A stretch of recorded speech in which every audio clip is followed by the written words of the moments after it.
All right, welcome again to Social Distillation, the submarine still of the internet, where we attempt to drop the beat and pour white lightning straight onto your brain. What are we talking about today, Semo? Well, I guess I'll just open with the video. Now I'll just put a disclaimer. This is not our final answer or any we were going to have a more nuanced conversation and hopefully but this was just too funny not to share. So, oh, with sound. This executive order is for allowing people who are complaining about your tariffs to be permanently labeled as whiny, retarded, sad little bitches. Hold it. This is a good one. Is everybody listening? This Again, this is not our official opinion. I don't know where we're going to end up today because I actually am on the fence about a lot of things in this. Yes. And economics, I do study it because I like it because it is an organic system. hmm But I would say this is somewhere where I'm going to say I am far from quote unquote expert. hmm Um, and for those that were just listening, that was something Tim Pool posted, and the video was an actual video. I think that was when he was signing the executive order about girl sports. No, because he No? was surrounded by the girls in Oh, that. that's right. Yeah. I Yeah. remember that clip of him saying, "Hold up, guys, this is a big one." I don't remember what Hmm. that was, but the narration was the funny that Yes. someone had added in. Um, and I we usually don't talk current events, but I think this ties into, I mean, the idea of the channel of distillation of, all right, let's get rid of all the nonsense and what is this actually about, and can we have a rational and gasp, maybe even nuanced conversation about what's happening here. um but I wanted to start with an analogy um for why I think we can't have rational, nuanced conversations. And that, Because Orange Man said it. That's why. exactly. Yeah. And so my analogy here starts with The Biggest Loser, which Mm. you especially have griped about before.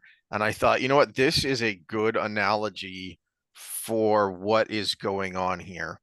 And for those who don't know, The Biggest Loser is it's an American show, but I don't know if it's one of those that they stole from Britain because a lot of our reality shows were shows that started in Britain and we just stole them and did them here.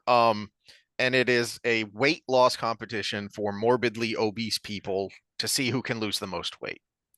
And for a long time, actual professionals have been saying, this is terrible. Stop putting this on TV because it gives all sorts of bad advice, implications, ideas, and um I'll be a little more nuanced there. I liked the first season okay, see, I didn't watch it. I didn't hear even know about it until a couple seasons in. because it was more about the message of health in the first season. Mm, The problem is with any given show, and it's the format that's the problem, and the yes. people who were behind the format, is the first season was great because there was no precedence for it. You just had 300 and something 400-pound plus people hmm going to a fat camp basically Yeah. and exercising and dieting and losing weight. And that was fine. Okay, we can nitpick about some of the details about it, but that's fine. That's actually a good message. Get hmm healthier, get healthier. A lot of product placement and stuff, but the overall message was good. The problem is if you have a show, all reality shows are this way, you have to outdo the last season. And it became they were cutting weight. They weren't losing weight. They were doing all kinds of dangerous things right off the bus Yes. there. You had 450-pound people in the middle of the desert when it's 102 running a mile as their first task. Yeah, people almost died doing that. And then the end result is, you know what? If you can't get results from somebody when you put them in an isolated environment, control their diet, and make them exercise when they were formerly sedentary, then you suck. And now you put hmm them back in the real world, but because you're in an isolated environment, you do not develop skills to navigate the real world. And so then the farce was exposed Yeah. because people, I mean, there's I think okay, so as of the last time I looked at this, which was on like season 8, hmm only one person at that point had kept the weight off. And that is, I pulled up a couple of articles here. And one of these is, because I don't follow the show, so I don't know, but one of these is from 2020. So apparently It's still they, going? I don't know if it still is, but But as of from the, 2020, it was still going because I'm thinking I checked out about 2014. yes, well, that's part of what this article is that it was canceled, but they kind of just took like a 2 year hiatus because the scandals, the behind the scenes were starting to come out. And so this article talks about that some. And so I haven't checked in. I have no clue if they have done it, but um one of the things that this article says is that the format of the show has also changed. Now the game is set up so that contestants no longer vote each other out, and the show has removed its tempting junk food challenges. Instead, they've now added more wholesome elements to the weight loss process, such as gym memberships, continued access to nutritionists, ongoing support groups, etc. And the reason for that is they then go into the scandals, which, just to summarize, included things like giving contestants ephedra, which is a I didn't banned know about that. Okay. substance. Yeah. Yeah. So there were lots of gimmicks with the weight losses. There was lots of behind the scenes. The doctors who were supposed to be monitoring their health were actually here, have some uppers, have some amphetamines to help you have energy and lose weight. Well, and now let's look at the environment from the last couple of years. How many, if they keep going with it, how many of them are just going to be taking Ozempic? Mm-hmm. Yeah. Former contestants allege that returning personality Bob Harper supplied contestants with Adderall and Yellow Jackets, pills that Oh contain the God, FDA Yellow banned Jackets. ephedra. Yeah. Oh, the old trucker drug. Mm-hmm. So you can And, stay and awake when you're driving for 24 hours. Yeah. and one of the things they mention is the people who, and they have a couple of people who were in previous seasons who confirmed that, yeah, not only did I gain all the weight back, I gained more weight back. Mm-hmm. And so The then yo-yo diet. Yeah. I found this other blog post talking about an interview Jillian Michaels gave in Today Health, and this was from 2021. And you watched the first season, so maybe you can um, add some context to this. But one of the things the article does is call her out for, okay, well, you're saying these things now, but you became a big time celebrity coach for, from what I saw of her, basically being a Gordon Ramsay of personal Mm-hmm. trainers, Mm-hmm. of suck it up, buttercup, or as they say here, Jillian Michaels, who was known on The Biggest Loser for her abrasive approach to the contestants she coached. Yeah, that's one way to put it. Yeah. And I didn't like her on the show because she exemplified one of the things that I've had to fight in my career the whole time is yes, she was abrasive, but also and this is the show's fault, not hers. Mhm. It highlighted that in what they called the last chance workouts, right? Mm, So the last chance workouts were these highly intense, run them into the ground till they can't even walk kind of things. The problem is that's what people in the real world, because of the show, started expecting with every workout you gave them. And you're like, we cannot do that. mm, CrossFit will do that because they don't care if you get rhabdo. But I won't do that because I care about your health. And what they didn't show from the show is how many times their workout was just walk on the treadmill for an hour, you yeah. know, that kind of stuff. And so she was kind of the poster child, but it's mixed. It's her because she embraced it, but it's also the show because they probably were like, if you want your job, you got to do this. So this is where the mixed signals get even more mixed. So let me share this screen. It should be able, you should be able to. Yeah, so you can see these last two paragraphs here. I thought you might have thoughts. So this is the good part, is this paragraph here. Michaels also said she believed contestants needed to treat their mental health as well as their physical health. Quote, when you have someone that weighs 400 pounds, that's not just an individual who likes pizza. There's a whole lot going on there emotionally. You need to deal with the demons. Otherwise, you're just going to gain the weight back. Unfortunately, end quote. Unfortunately, there is some credence to Michael's claim. Ryan Benson, the show's first winner, told Inside Edition in 2017 that he had not only gained the weight back, but was heavier than he was on the show. Here's the, okay, wait a minute though. One thing Michael doesn't regret though is screaming in contestants' faces as they exercised. Quote, You need them to feel the pain of the way they've been living. You need them to have a rock bottom moment where they're like, I can't take one more moment. The ones I yelled at were the ones that kept it off. Do we have data to back that up? Yeah.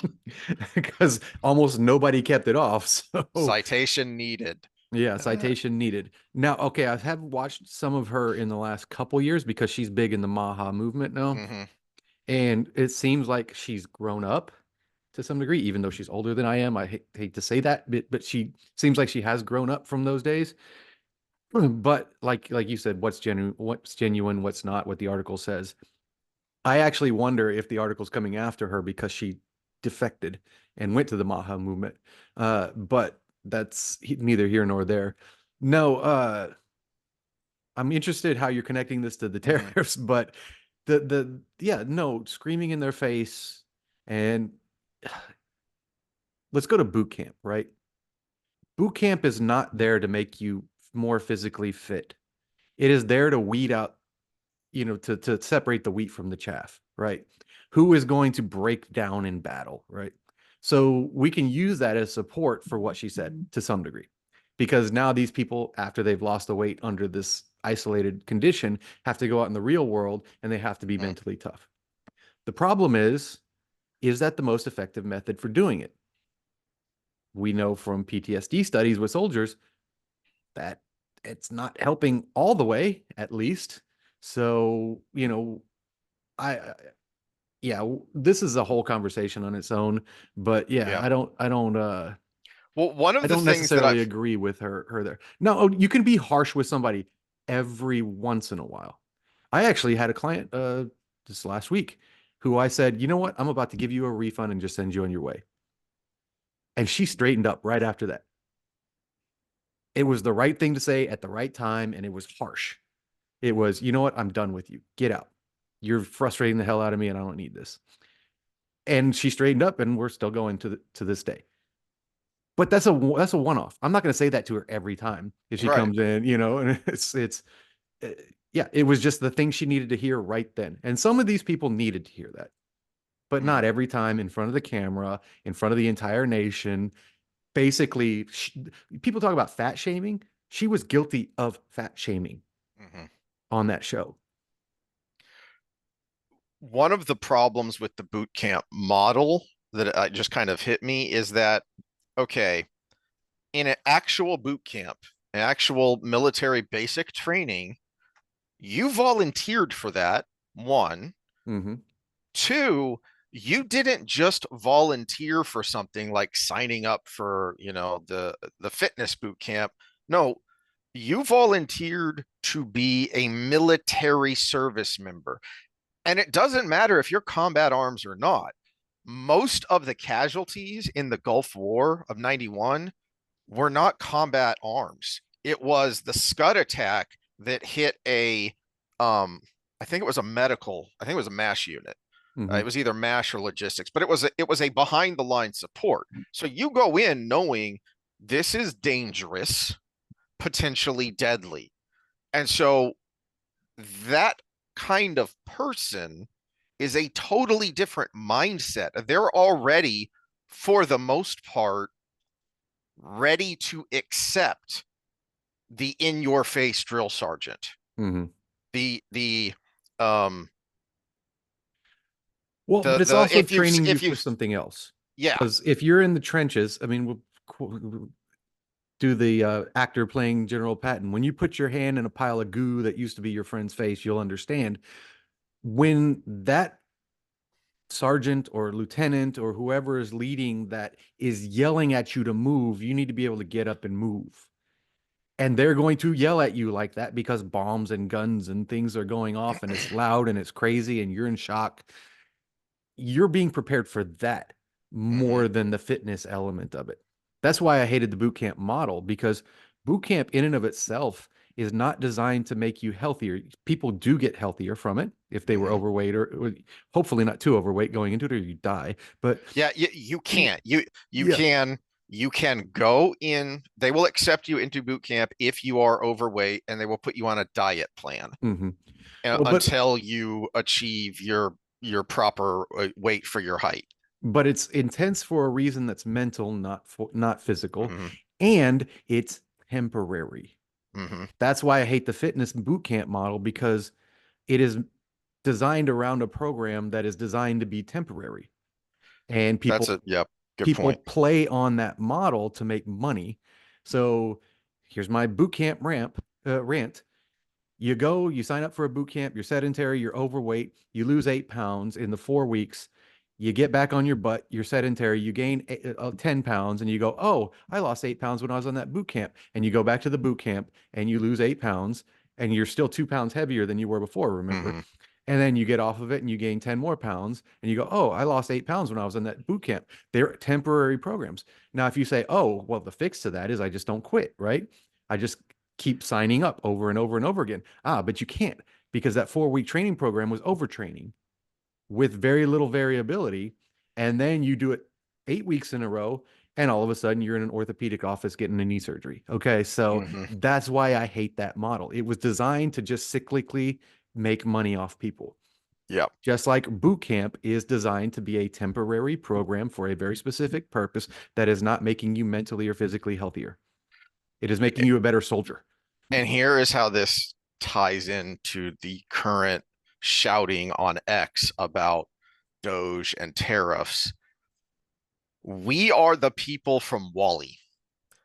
For Hmm. anyone who hasn't seen the movie, um, humanity has to leave Earth because we've polluted it too much, and they just ride around in their mobility scooters, drinking big gulps and staring at screens all day.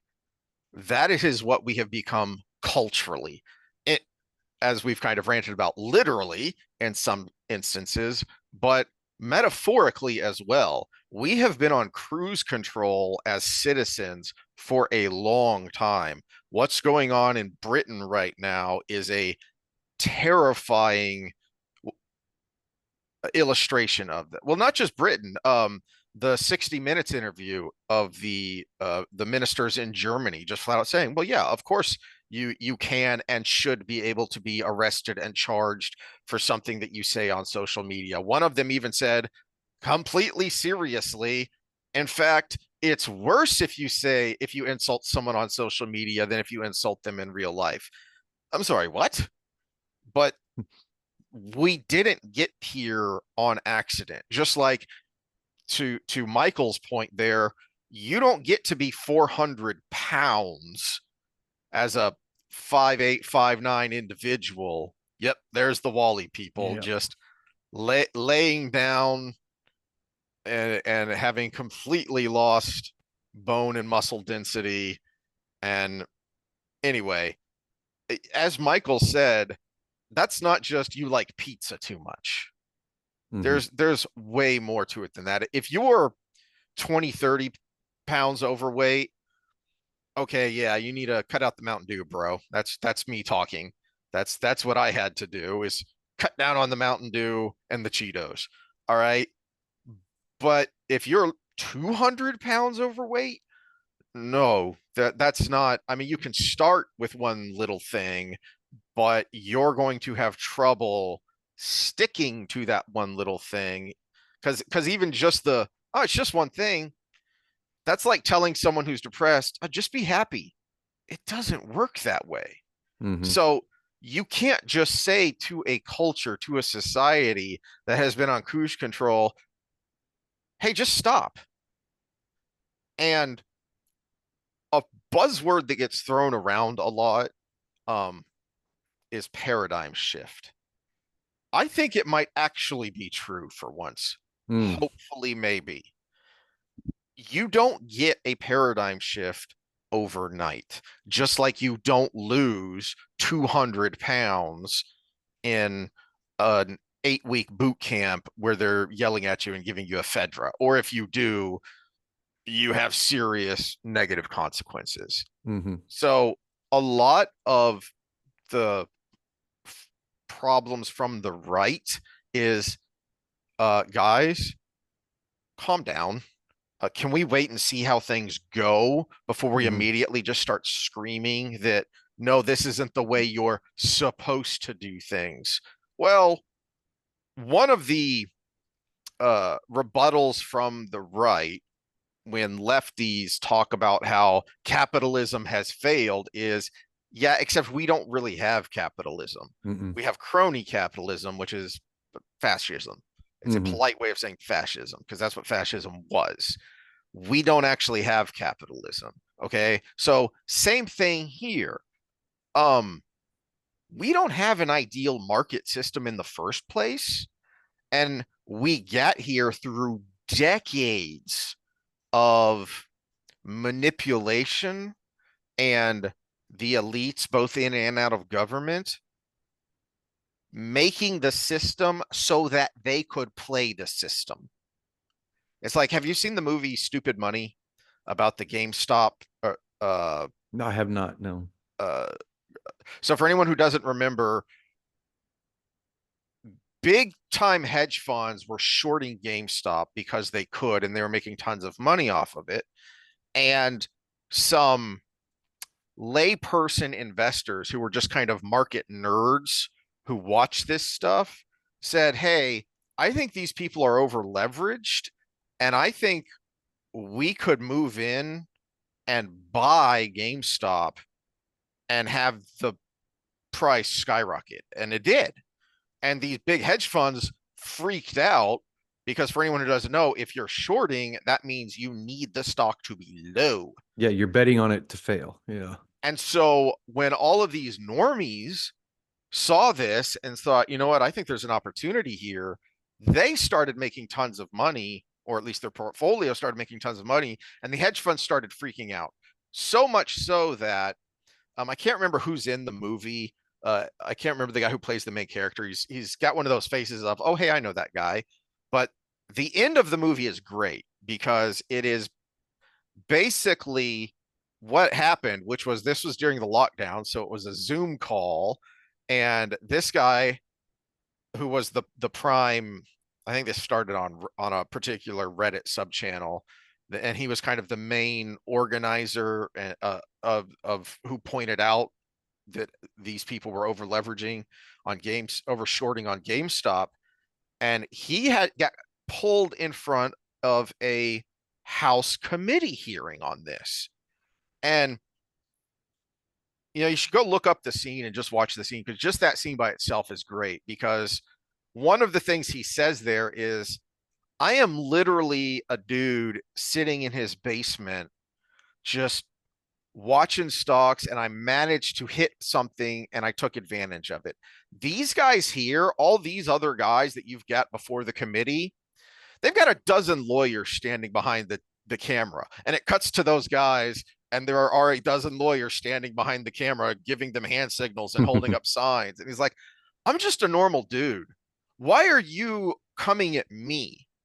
You guys in Congress, you created this system such that only those people with the dozen lawyers standing behind the camera can actually take advantage of this system. And now when normal people hit on something big and they get to take advantage of the system, now all of a sudden, oh no, panic, something's wrong here. Now something's wrong. Bullshit. Well, because all those people in Congress lost a lot of money that day. Exactly, Paul because they're Dano all is the entwined with actor. it. And Okay. yes, a face I would recognize, but I would never be able to say, you're Paul Dano. Yeah, and he's like a great comedic character actor, and it's Mhm. it's it's kind of a dramedy movie that's a bit of fun, and that is what Trump is trying, hopefully, I think, to untangle. And the Doge and the tariff thing both connect to this because what Doge is uncovering is the domestic side of this intertwined, incestuous relationship between free, quote unquote, government money going to NGOs, which are a nonprofit, and yet the people there make tons of money to do what? We're not entirely sure a lot of Mhm. times. So that is part and parcel with the international scheme, where technically you're even in places where we supposedly have free trade agreements, like with, it's not NAFTA anymore. Technically, it's like how people always talk about Roe v. Wade, and no, it wasn't Roe v. Wade. That got overturned with Casey versus Anthony. Mhm. And I can't remember what the new system is called, but NAFTA was modified, and Trump is the one who signed it. Mhm. But the point being, that was supposed to be a North American free trade agreement, except it wasn't actually free. A term that lefties came up with, and this was, USMCA, United yes, States thank you. Mexico Canada Agreement. So a term lefties came up with in the wake of NAFTA and China becoming a World Trade Organization member and other stuff was fair trade. And the right made fun of them, and we were wrong, because they had a point that, hold on a second, just because it's free, quote unquote, doesn't mean it's actually fair. And a Mhm. great example of this is the European car market. American cars are only about 10%. Think about that. The car industry started in America, and only about 10% of the car market in Europe are American cars. That doesn't pass the smell test. And yet these are places where we supposedly have mutually beneficial free trade, mutually beneficial trade agreements, even if it's not truly free trade. That doesn't pass the smell test. Something's wrong here. Well, my only rebuttal, and I don't know what percentage of that difference it is don't underestimate the propensity for our great friends in Deutschland to love a good assembly line. They they love an assembly line, and they did convert a lot of their wartime stuff to Mm-hmm. automobile manufacturing after the war, and they were actually encouraged to do so because we kind of frowned upon the Germans having wartime manufacturing at that Yeah. point of time. So they actually did a good job of just redirecting that manufacturing. And we call it German engineering, right? They love an assembly line. I'm just saying. I know a German, and she's like, "Oh, when I could just pack shoes in a box, that was a great job." And if you know who I'm talking about. But Yeah. yeah, Um, brain fart. did I So, derail you? Okay, so 10% of the market in Europe is American cars, and it's actually very specific. It's usually small trucks, like Tacomas, Toyota Tacomas, that kind of stuff. Although that's technically Japanese, but we make them here. So it's vehicles like that. well, the truck is a good example because, hold on a second. The F-150, which is the standard Ford pickup truck, Mhm. is the highest selling vehicle of all time, and it's not even close. And that is almost all the American market, Mhm. because you go overseas and pickup trucks are mostly Toyotas. Well, yeah, because F-150 is a full-size truck. What you would Mhm. see is what I don't even know if they make it anymore, but what we used to have the Ford Ranger The here. Ranger, they brought it Yeah. back. I can't remember if they call it the Ranger, if they called it something else. They did bring it back. But even then, it doesn't get sold overseas like primarily the Toyota. Can't remember what they call it overseas. It's Well, in I thought, Germany, they're actually Tacomas because okay. yeah. Yeah, and that is the smaller version of the Tundra. Hmm. Uh, Which is the best truck ever made. yep. I've it's very comfortable too. Anyway, Yeah. these are the points that Trump and his surrogates, when they're trying to sell this, these are the points they're making. And uh I think Thomas Sowell, which I'm going to go way out on a limb here and disagree with him, because he is I don't think it's a stretch to say he is America's greatest living intellectual right now. When you look at his volume of work, Mm-hmm. it's incredible, and he always has incredibly insightful things to say. And on the Hoover Institute, which is a conservative think tank based out of Stanford, and they have a show called Uncommon Knowledge, which is really good uh, for anyone who wants to watch some really good long form interviews. Mm-hmm. And so he was back on there, and they talked about the tariffs and the impending possible trade war that's going to happen here. And he made the standard free market case that tariffs are bad because, and he's not wrong, tariffs are bad because. However, I'm going to disagree with him by pointing to his own mentor, Milton Friedman, because a standard libertarian Austrian economics concept of immigration is just another form of good or service. Your labor is the equivalent of that guy's capital. And so just like goods and capital should be able to move freely, labor should be able to move freely. So libertarians tend to lean towards an open border idea. Big How? argument in that group right now. Yep. The Mises Milton Caucus versus the whoever voted for Chase Oliver. and I mean, someone the other side needs to just be holding up signs with Milton Friedman's face and this quote, which is, quote, "It's just obvious you can't have free immigration and a welfare state."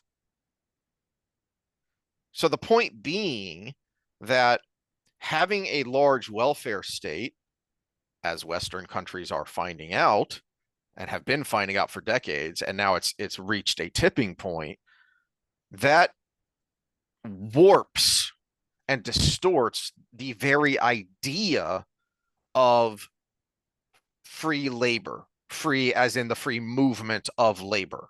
Mm-hmm. So because you're not getting a 1-to-1 ratio when someone comes into the exactly, country. Yeah. exactly. So um lefties especially like to say we are a nation of immigrants. Okay, well, we're not, but let's set that aside for now.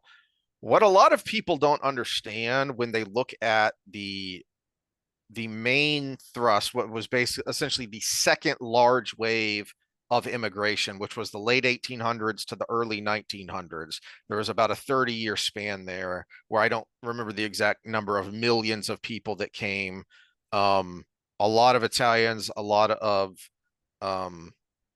a lot of Irish, but then also additional Germans and Polish because there was already a large German population here from the first wave of immigration during colonial times.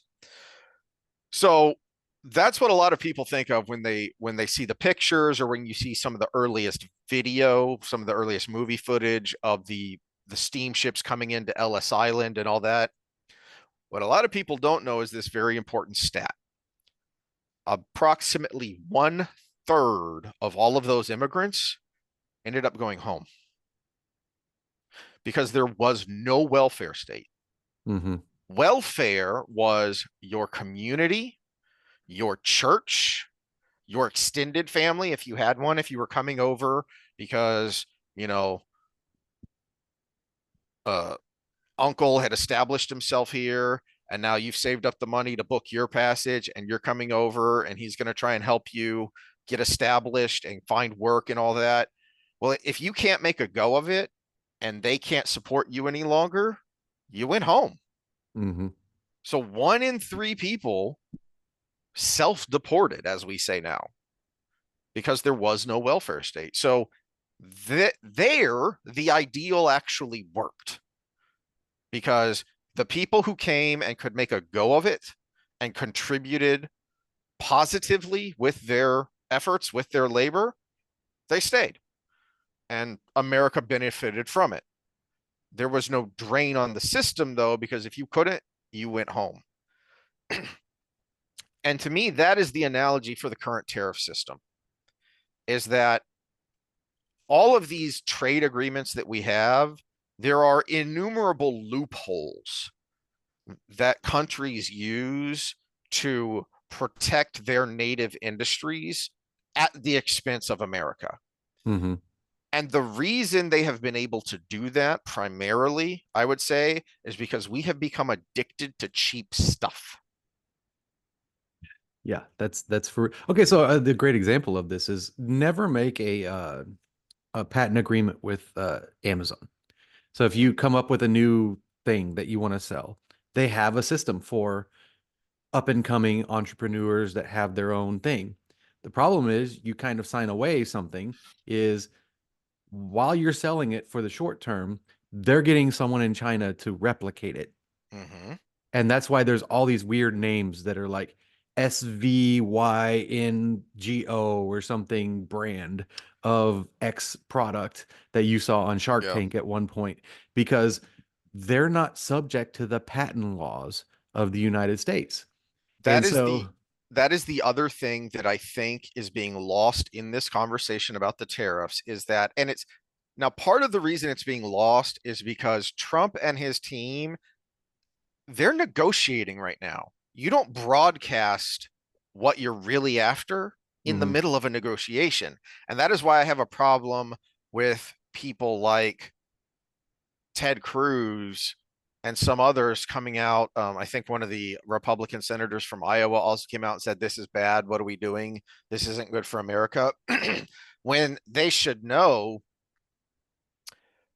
he's negotiating right now. And I think because even before he ran for president, he was talking about this.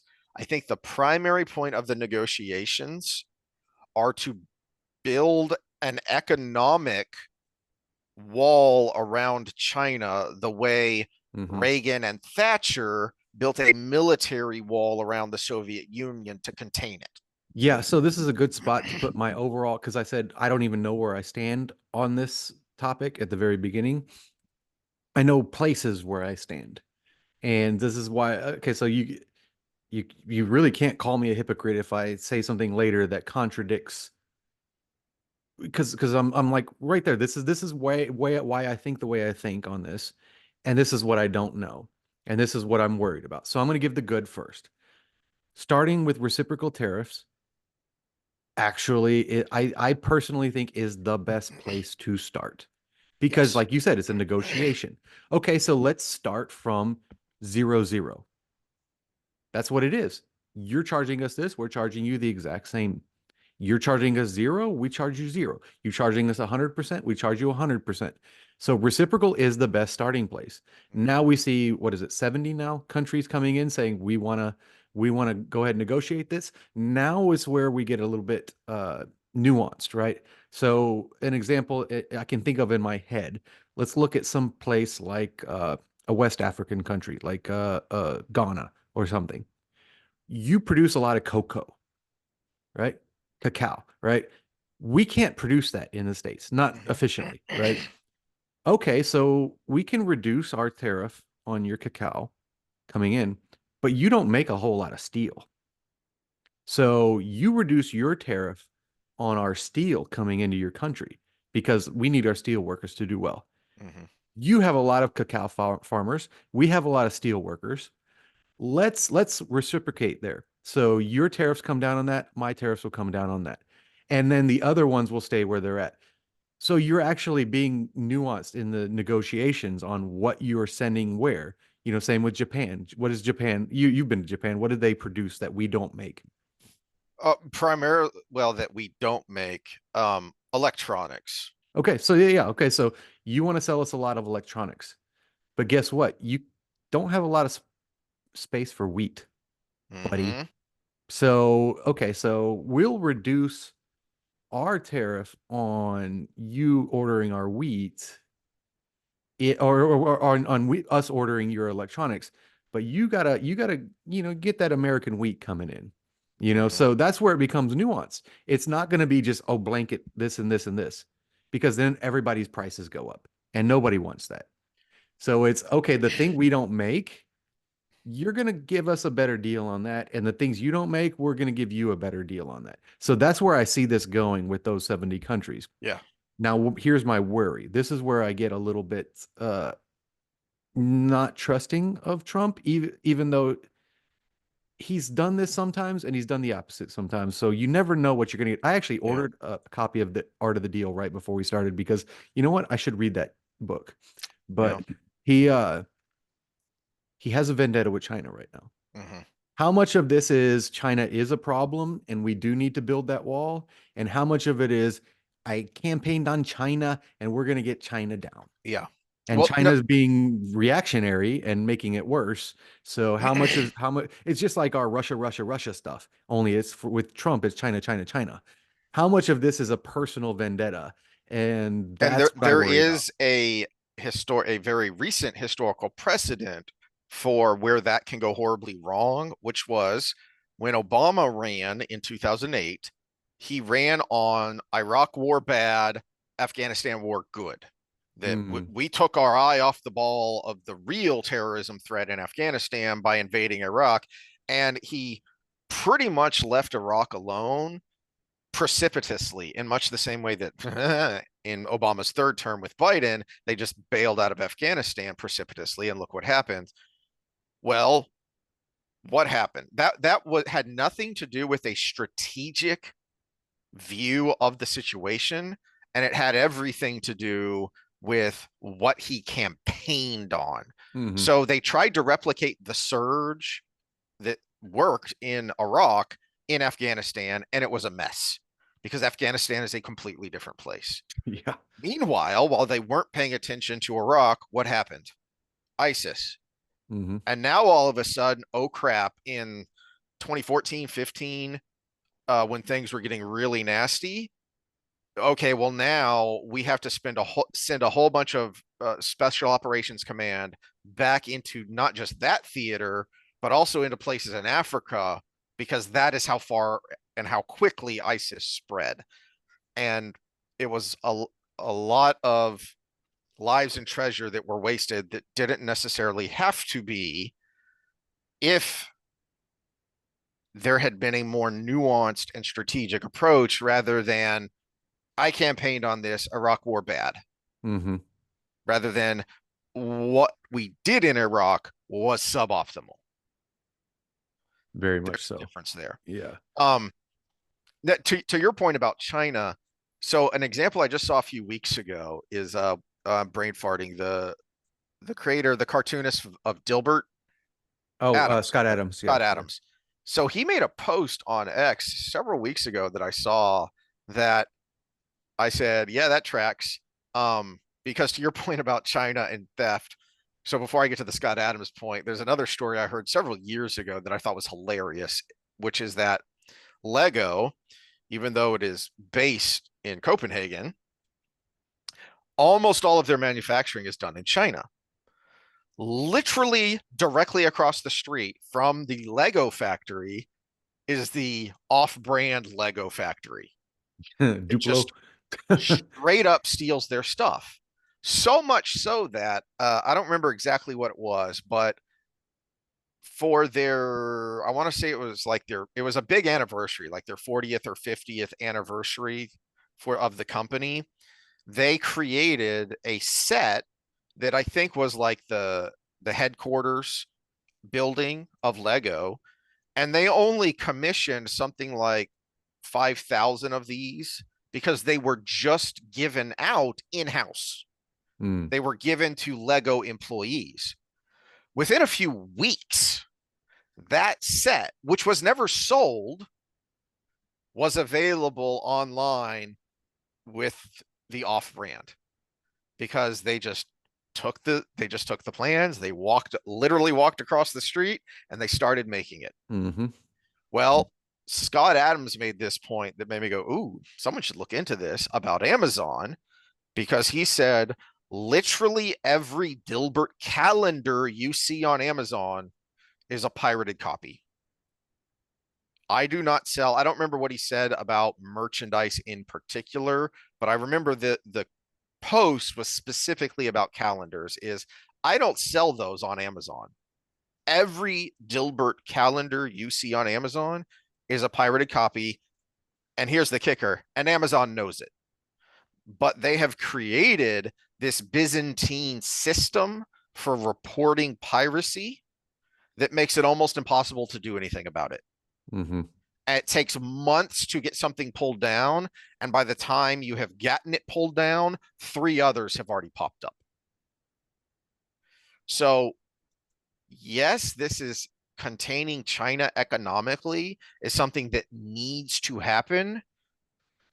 Fingers crossed, though, to your point, that we're actually doing it the right way and we're going to get enough people on our side Mm-hmm. to make it worthwhile because we aren't the only ones addicted to cheap stuff.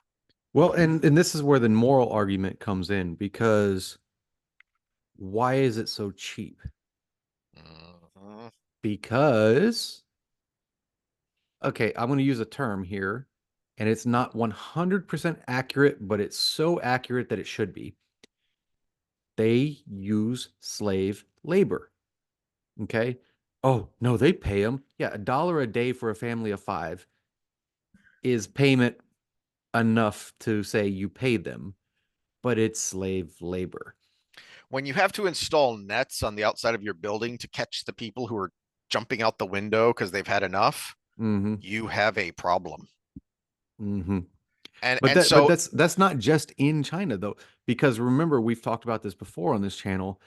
They own almost all the cobalt and lithium mines in mhm, Central Africa, mhm. right? So these are places where the dad, the mother, and any child that can pick up a rock are working to just get barely enough to eat that day. Yeah. How was that not slave labor? Because we still, when the United States had slaves, we gave them food for every day. If you're Leonardo paying them DiCaprio made a enough to movie barely about have food this. for the day, yeah. Leonardo DiCaprio made a bad movie about this, and it was a big deal for a long time of conflict-free diamonds, blood diamonds Mm-hmm. was a big deal for a while in the 2000s teens that, oh, wow, suddenly people were aware of this. Where's the movie about China doing the same thing? Yeah. We're, we're, There we're, we're, isn't one because they want their movies to have a chance to be sold in China. where's that lithium mine? And I'm virtuous. I'm in the EV. Mhm. Lithium's pretty damn polluting to mine out. Oh, yeah. Yeah, just go to Google, type in lithium mine, and go to images, and look at all the smoke coming out of this big giant hole in the ground that looks like the Sarlacc. And Okay. that's just the mine. That's not even the processing that it takes to refine the lithium into the metal to then manufacture it. Well, I just had it. Okay, so I'm decent with small engines, so I kept my lawnmower running like 7 years past what it should have been able to run. But it finally just on me, and it just nothing would work to get it going again this weekend. So I went to the local hardware store. You can almost not find a gas powered lawnmower anymore. So I Ugh. grabbed the Cobalt, 80 volt, whatever lithium battery one. And I'm just like, okay, this battery is this big. Okay, so we're talking about a footprint. This battery is going to last 3 years, maybe tops. Mhm. And then I'm going to throw it out, and it can't be disposed of normally. It has to go to a special place because it will pollute everything and destroy everything around it if it explodes. So the people burning Teslas. So what is the footprint left by this? How much of this mineral do we have left? Have we figured out a way to refine and reuse it if I turn this battery in? No, we haven't. Not yet. I would love for that to be the focus of research right now on that thing. But yeah, no, it's not. So back to China. Okay, so I went on Greta Thunberg rant there, but no, back to China. They own all of that, Mhm. and they're using slave labor to do it. That's how they're overcoming their population crisis right now. But that makes the prices very cheap Mhm. because they own the production. This is exactly, I mean, you want to be a Marxist? This is exactly what Marx was against. Another entity owning the production. where the production should own themselves. All of his language, he and Engels and the others that came Mhm. after, go read the Communist Manifesto. So much of the language is about workers being turned into slaves Mhm. because the capitalists, the people who own all the capital, have all the cards and they can do whatever they want. Yeah, That and so was his selling point. the workaround is just enslave other countries' people or other groups like the Uyghurs Yep. in Yep. your own country. So yeah, the workaround is, oh, the regular people that are our citizens aren't that. But yeah, we'll to each according to their means. Oh, these are very industrious people in the Congo. All the lithium's there and the cobalt. Yeah, we'll just get them to go. They're used to eating just wheat and a little bit of chicken, maybe tops with an egg in there. Yeah, we're good. Mhm. Yeah, all you virtue signalers out there, there you go. That's what you're signaling for. That is Yeah. exactly what you're signaling for. What I don't know, and comment below if you have any ideas. So my I don't my know a overall lot. yeah, my overall point here is that we the yelling is essentially what is going on here is I've referenced this before, but Brett Contreras has a great video on butt wink, which We played the video on our we've channel played before. it Yeah, before, which yeah. to reset for anyone who doesn't remember, who wasn't around, when you do a squat and you get down too deep and you can't hold it and your butt curls underneath you. So your lumbar arches out essentially to hold the position. Okay. That's not good because that's a lot of strain on the lumbar. Um, but one of the things he talks about in that video, which is why he is one of my go-to resources, is because he makes the point. Here is a textbook squat form. Now, here's how reality works. And that's what we're dealing with here, I think, is that you have Mhm. a lot of shouting going on online and on podcasts and cable shows of people who are arguing from the point of ideological purity. Okay, except we don't live in a ideologically pure world. We have a very messy reality, and what is going on in practice does not necessarily have any reflection of what you're talking about. Mhm. So what I don't know then is how do you get people to calm the F down and wait and see? And also look at, hey, this thing is messy and we need to figure out what threads to pull to untangle this. Well, to answer your first half is to have a computer virus that explodes every smartphone and makes it to where nobody can get perpetually online. Well, there's that. There's a number one. Hopefully not in their pants like we did with pagers, but no, Um, no, no, no, no, you're right because I mean this actually works with your biggest loser analogy is more, faster, faster, faster, faster, faster, and that's the world we live in. mhm. You can't calm the F down if you have to be the top of the news cycle because that's how you make a living. Yes. This is not how we make a living. I mean, wouldn't mind making some of a living from it, but at this Mhm. share, like, share, subscribe. But you know, w- it's not our whole point. We're kind of just old men venting. I feel better after all of these, even though we rant and rave, because I said out loud the thing I've been rolling over in my head while I'm sleeping at night, right? So that's kind of where we're at. But people who this is their job, they have to stoke the fire. They have to be the Yeah. first there. They have to have a hard take on it. They have to have a binary take on it because that's how they make money. We're 74 subscribers. Come on, get us to 100. 100 is the next milestone. But we're 74 subscribers because we come out and go, yeah, maybe it's a little column A, a little column B. This is where it could be Yeah. good, where it could be bad. Nobody wants to hear that. They want us, they want, what they probably want is you to come out and be like, Trump, right, good, oh, and me to come out and go, oh, Sam Harris is right, oh, you know, and then us fight for an hour. That would probably get us more views, but Mhm. it's not true. It's not the truth. So that's part of the problem. So to answer your first question, I don't know, except we got to figure out a way to monetize nuance, Mm, which is a problem that has, I mean, look at someone like Eric Weinstein. He's been trying to, he's one of the most genius people in the world today. You said Thomas Sowell. mhm. He is one of the most genius people in the world today. And he's still not figuring this out because that's actually a project he's been working on. Conciliation process. What's his name? Schmachtenberger. That's something he has a whole, he's making his living working on, but yet you probably didn't know that name unless you've heard me talk about him because nobody wants to hear that. They want to hear, yeah, America great, or ooh, you know, America bad, Palestine good. You know, they want to hear those things. So that's the first part. What was the second part? So I can answer to it. Well, no, that was the main thing, really, is Yeah. is how to calm the F down and have the nuanced conversation and the wait and see. Let's actually see what Patience. Okay, happens. yeah, that was the second part. Yeah. That starts, we got to get on our kids, okay? We need to figure out a way to stop having them immediately gratified with everything they do. And Yeah.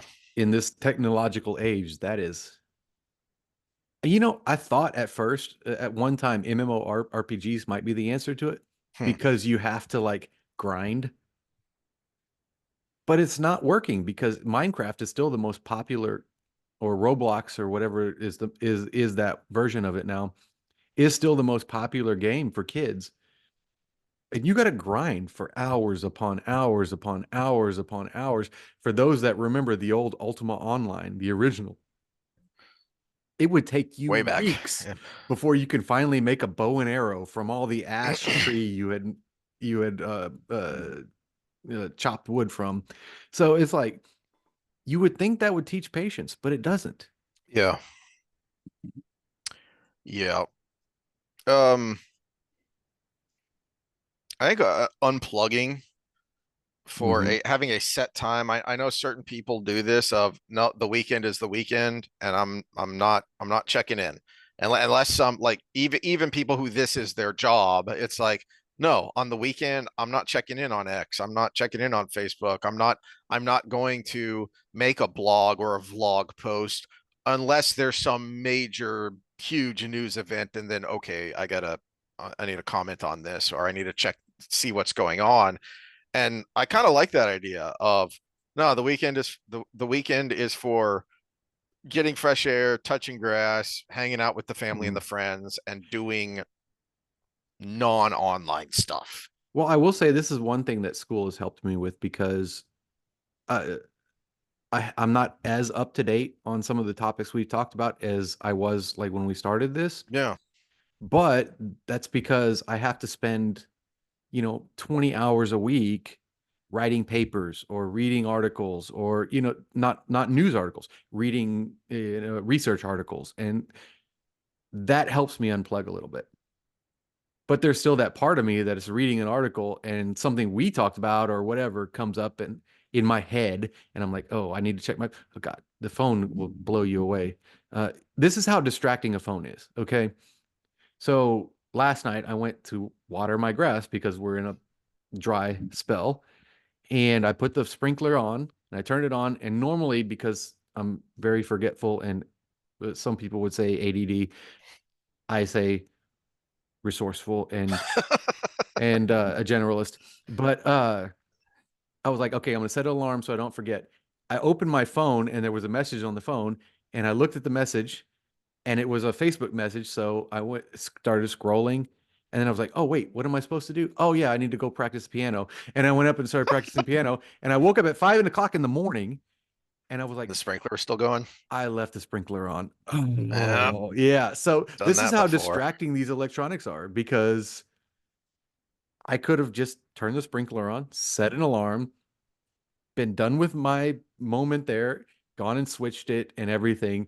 But no, there was a message, one message, and it was enough to flip. And I think the research is if something flips your mind like that, at minimum, it takes 7 minutes to get your mind back. Hmm. And that's crazy. It's crazy how we're hijacked by this little thing in our pocket. The problem is that little thing in our pocket, back to our original conversation, has so much news and updates and conversation and opinions about a certain topic. I'm hopeful because I think this is a starting place. And I think the reaction from all those countries coming in and saying, let's negotiate, is going to get a positive net result. I'm wary because there seems to be a vendetta that's going along with it. And again, with Trump, it's China. With the Dems, it's Russia. And I think if we had a different administration, it would just be the exact same thing with Russia. So it's, yeah, this is where I worry. And the problem is these are major super global powers Oh yeah. with lots of nuclear bombs and with, I'm back to the Trump quote in his CNN town hall. I'm just tired of people dying. Mm-hmm. Now, I know it's never going to be perfect. There's always going to be tribes in these areas fighting and all the, but on the global scale, I'm tired of people dying. Yep. Yep. Yep. Well, that's all I've got. I That wanted sounds like to enough. keep I it think we ended on a relatively good note. short, sweet. Yeah. If you have any techniques for unplugging and not letting your mind get hijacked, let us know what you do. This is a big in the woo science area, but I think it's right. Breath work does help. Mm, So doing what they call box breathing, 4 seconds in, 4 seconds hold, 4 seconds out. It at least grounds you for a second. I was actually just watching earlier while I was on a bathroom break. Uh, it was a negotiating. No. He basically he's hired by law firms to interrogate witnesses, hmm, and he was talking about if someone is combative with you, the best thing you can do is actually pause. So if someone says something insulting to you, instead of saying, no, it's not, no, if someone says, oh, you're ugly, and you say, no, I'm not, you gave them what they wanted. If they say, no, you're ugly, he's like, pause. Just be silent for like 7 seconds. And either they're going to start talking again and go back on what they said, or then you can lead in with a question. It's like, what do you mean? Why did you say I'm ugly? And then he just goes from there. And it changes but the pause is the key. And if we can just pause, if we can figure out a way to pause, that's where I yeah. think the first step is. And on these tariffs and everything, this is again something I worry about with Trump is he's not pausing much. Not in Mm, these first 2 months. I mean, what are we April 9th? So we're not not even even 3 months into not even this 3 months. Yeah. administration. And how much has gone on? Oh Lord. A lot. So I hope he has in his, because I think China just fired back with a new tariff on us, 84% or something. Mm-hmm. I hope he pauses. I hope he doesn't have an immediate statement. I haven't looked at after that because that was just earlier today. Uh, but I hope he pauses. I hope that's part of his repertoire. We all should. Yeah. All right. Well, speaking of pausing, we're gonna pause this nonsense and talk about nonsense that doesn't really matter. On Saturday, we will get back to I said I was looking forward out of morbid curiosity to this next episode of Prime Video's so-called Wheel of Time, just because I want to see what they do with it next. Now I'm not as much looking forward to it because when we were talking last time about, hey, did they just kill Samael? You pointed out after we were done, we kind of forgot it doesn't matter because of what they did with Lanfear in season 2. Mm-hmm. Is apparently Forsaken can just And magically heal. I had rewatched it after we were done with that last conversation, and they do have a scene where they show not only his hammer but him under the rock. I thought But so. but the complacency there is Rand should know this because he knows Lanfear came back from getting her throat slit. So, he should have been like, let's make sure he's dead. Let's cremate the Yeah. body while Yeah. it's cold. Well, let's go on the record because I think we were texting this. I don't think we said it when we were recording. Your thought was then they are going to put Samael in the Asmodean role. We talked after we were recording on camera. But Yeah. yeah. Because so yeah, my prediction is Samael and Asmodean are going to be the same person, and Samael will come back, but Lanfear traps him and makes Yeah. him teach Rand. Either Rand does or Lanfear does. Probably Lanfear, although theoretically that would be a way to show growth with Rand is, hey, I recognize what Ishamael did to Moraine. I can do the same thing to Samael and keep him captive and have him teach me. The problem is because they've ruined their world building so much, they have been setting up from season one. You don't need a teacher. You will know in the moment and you will instinctively do what you need to do. Yeah, but this would actually be a fast-tracked way to get back on track. That's true. Whereas like, oh, you've made it this far, but yeah, there's a lot of nuance that goes on with this, and well, Demandred will eat you up, that kind of thing. We will see if we get that. That would be a good step towards the correction that this season was supposed to be doing. The other thing that we talked about on and off the air that would be a major step that would show they actually understand the source material is, do we get the start of the list? Because of the little that's girl what I that he think the killed. first scene needs to be in this next episode is starting the list and starting with the little girl. Well, we will see tomorrow when we suffer through watching it, and then we will talk about it Saturday. So we will see y'all then. Huzzah.